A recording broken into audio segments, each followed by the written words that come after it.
credit for it, frankly. That was the president on this program yesterday. He wants a middle-class tax cut. Grover Norquist is here from Americans for Tax Reform. First of all, Grover, let's get something right here. How much, what is the tax rate at the federal level on middle-class people right now? What is it? Well, for the median income family of four, to go from where we are to Biden's tax increase is a $2,000 tax increase.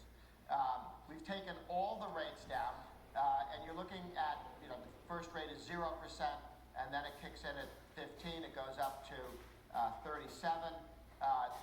It's too high.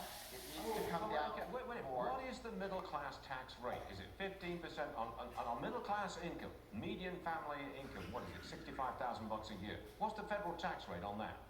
Between 15 and 25, depending on how you look at it. Okay, now what do you think President Trump might drop it to? Well, he's talked about taking it down substantially. He hasn't given us a number on that. On the corporate side, he said 20 to 21. But remember, when he campaigned the first time, he wanted to take it to 15. So look for that to come down. That would be a huge tax break for middle America. It is, because why did the median income, family income, increase by 6.8% between 2018 and 2019, the first year of the tax cut? Because the corporate rate came down and more capital became attached to every single worker. That increase, that's not a tax cut, that was an income increase for the median, dead center family earner of 6.8%, significantly more than all 8 years of Obama-Biden. Got it. Now, 1 year. COVID slowed it down, but we're back on track to get back there. So if the current middle class tax rate is between 15 and 25%, I understand that, there's a block there. What would Joe Biden raise it to? Well, he says he's going to raise $4 trillion in taxes and spend $11 trillion.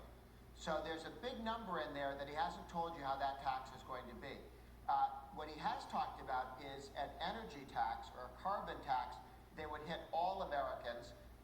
That evidently he seems to think if you raise the price of everything, that's not a tax on people, that's a tax on gasoline. So that's exempted from his nobody who makes less than $400,000 tax cut. That's where the middle class will get whacked to begin with, is all of your energy costs. You drive a car, I was just out in California, it's a lot more expensive to drive a car in California for gas than it is in Washington, D.C. or the rest of the country. Or go to Germany, there are other models, $5.70 per gallon in Germany. Why? Carbon taxes, energy taxes, the new Green Deal taxes. These taxes, which they've talked about, is almost like a VAT. It's a lot, very much like a VAT. It is a VAT and would be extended to become a VAT. So he's coming after the middle class through a number of different ways. He'll reduce their income by not having the growth that the tax cuts on corporations gave you. He's going to reduce their life savings by cutting corporate income and taking your 401k to be worth less than it used to be. Came up under the president, much higher than Biden and Obama.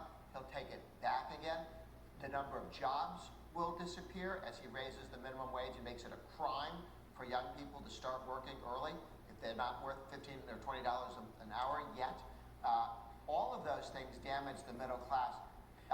He will probably argue he's not going to raise the rate per se, but he has talked about getting rid of a lot of deductions and credits for individuals. Real fast, I've got to ask, what is Grover Norquist doing in California?